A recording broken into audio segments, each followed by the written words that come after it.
Another person who may be leaving his current team sooner rather than later. A lot of smoke coming out of Cleveland that Odell is not happy and that Odell may prefer a change of scenery. Even Beckham himself, when asked about his long-term trajectory with the Cleveland Browns, basically said, yeah, I don't know. Future's the future. We'll see.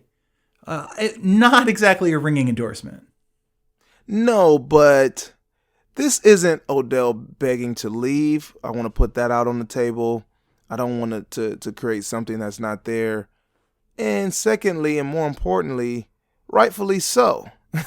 I mean, there's been numerous accounts of Odell running wide open, running free, and not Odell Beckham Jr.'s version of open, or the professional version of open, really open, right? Like almost wide open, and not getting the ball.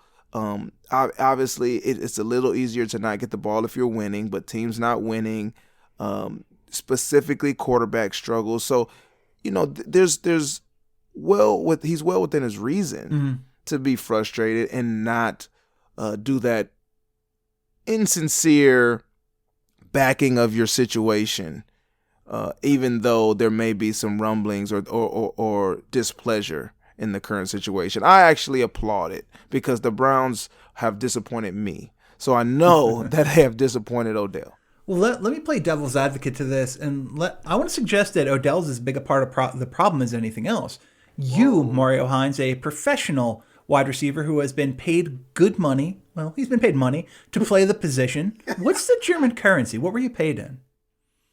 Euros. Oh, I'm an idiot. Let's not. And I was there when the euro was smashing the dollar. Well, that is excellent. And that's why Mario Hines is a millionaire today. But you know damn well that building a rapport with your quarterback is probably the most important thing for any wide receiver to be productive. You can get open, you can do all of that, but if you don't have that rhythm, if you don't have that rapport, it doesn't matter as much.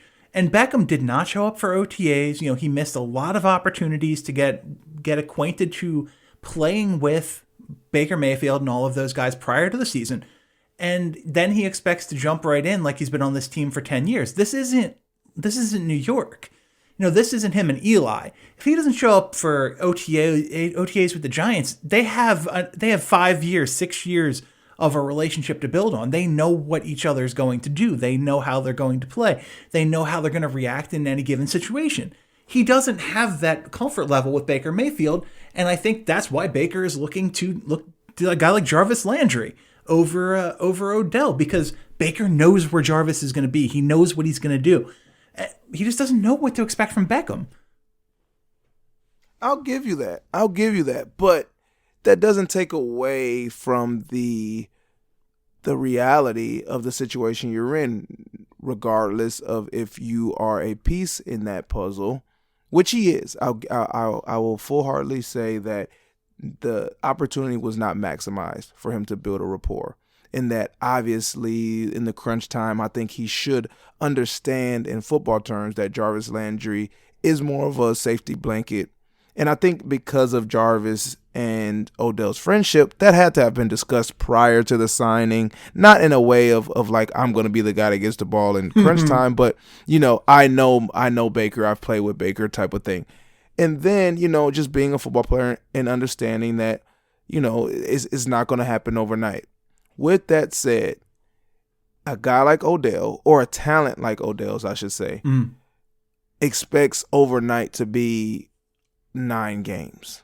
Well, okay. So, this is just a disaster from the word go. It doesn't help that the offensive tackle play has been putrid, but we see the highlights of Odell's running free on the left sideline or blah blah blah. He beats this guy. You know as well as anyone that just because you beat your man doesn't mean the quarterback can get the ball there. It all depends on what's going on in the course of the play. Absolutely, and I'm a big stressor of an after-the-fact open player.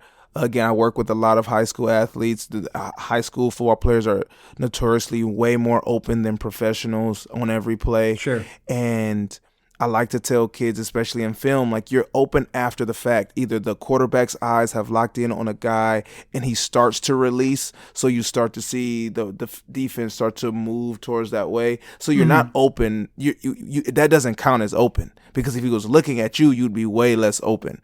So those type of things. So I'll give you that, and that's to be understood. But some of the well, not even just that though. Not even just that.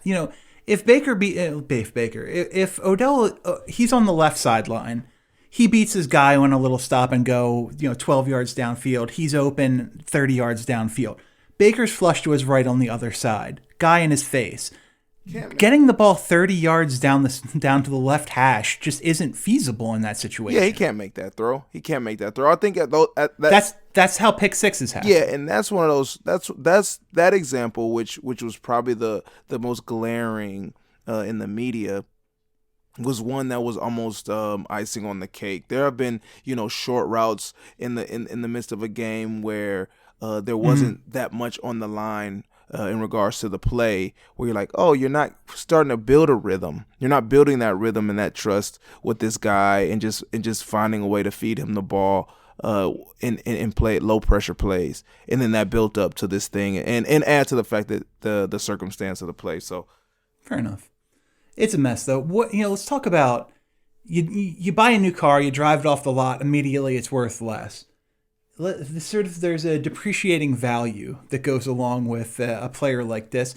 Odell was traded for effectively a first-round pick in Jabril Peppers, a actual first-round pick, and a second-round pick or a third-round pick? I honestly don't remember. I think. But a one. That's what I thought too. So let's go with that. A 1, a 1, and a 3.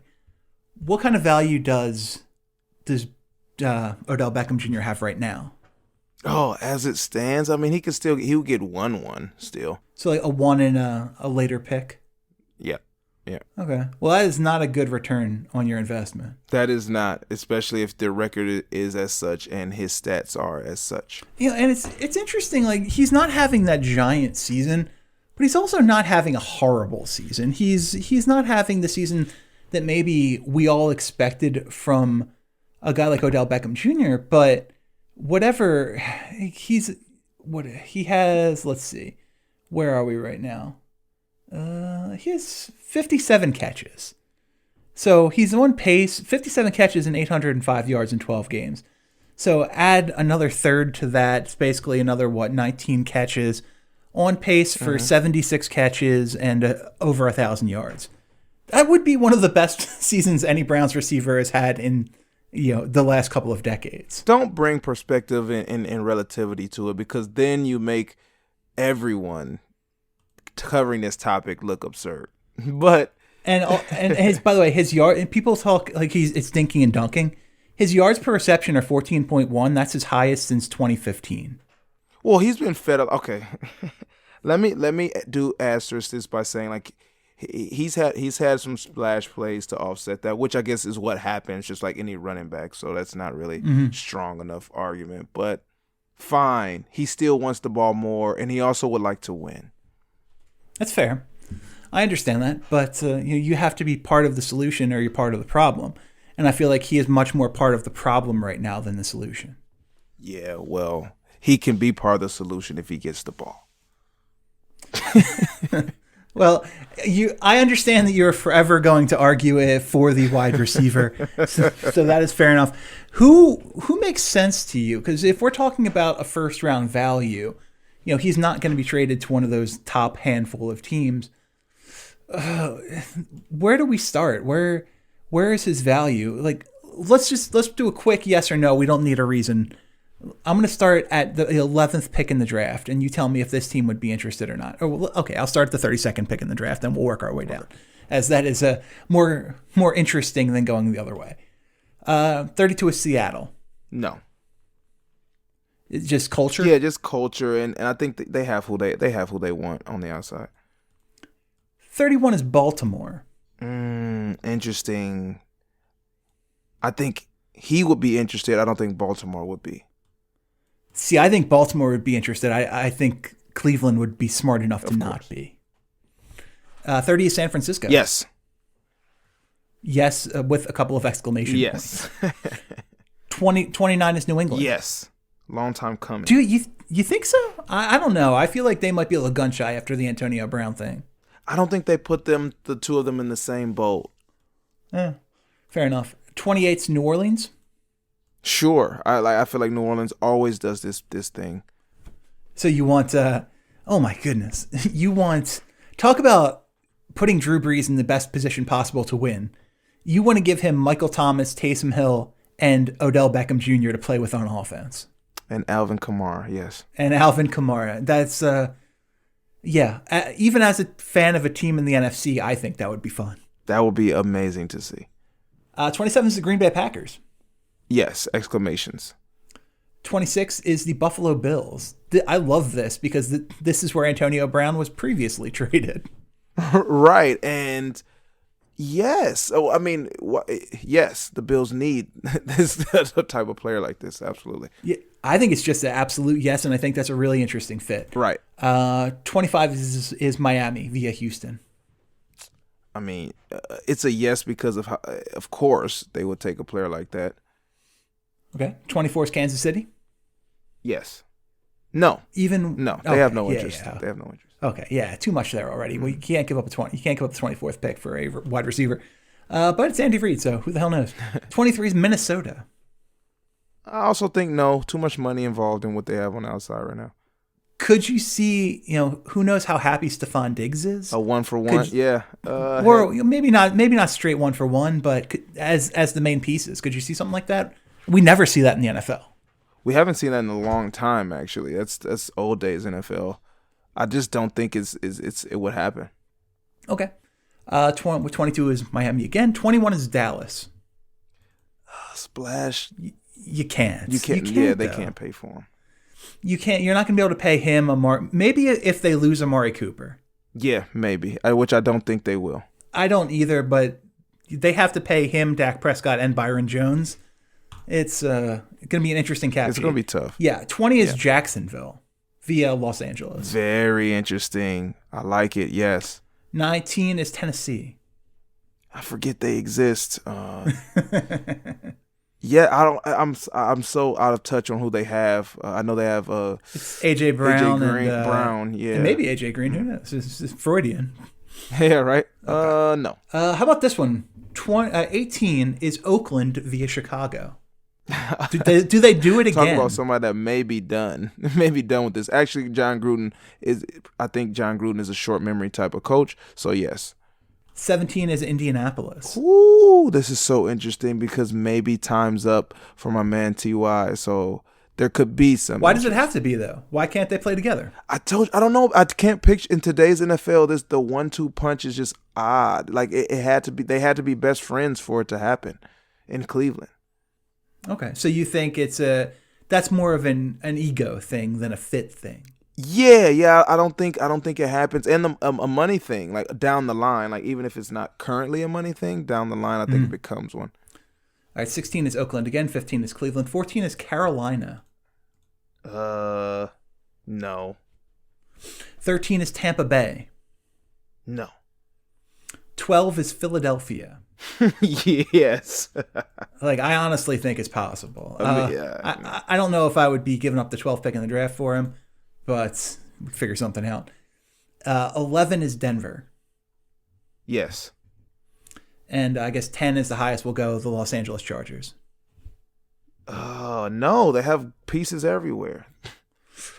And probably best for Beckham, because if he goes to the Chargers, where he would theoretically fit really nicely opposite Keenan Allen, he would be injured and his career would be over within minutes. Yes. Yes. That is a snake-bitten franchise if ever there was one. I had a lot more to talk about, but we're right at the 31-minute mark. So I think we ended here. We ended go out on top, as it were. Very interesting Beckham segment. So for Mario Hines, I'm Chris Horwedel. This has been the Underdog Sports NFL Show. Thanks for listening. We'll see you back here later this week.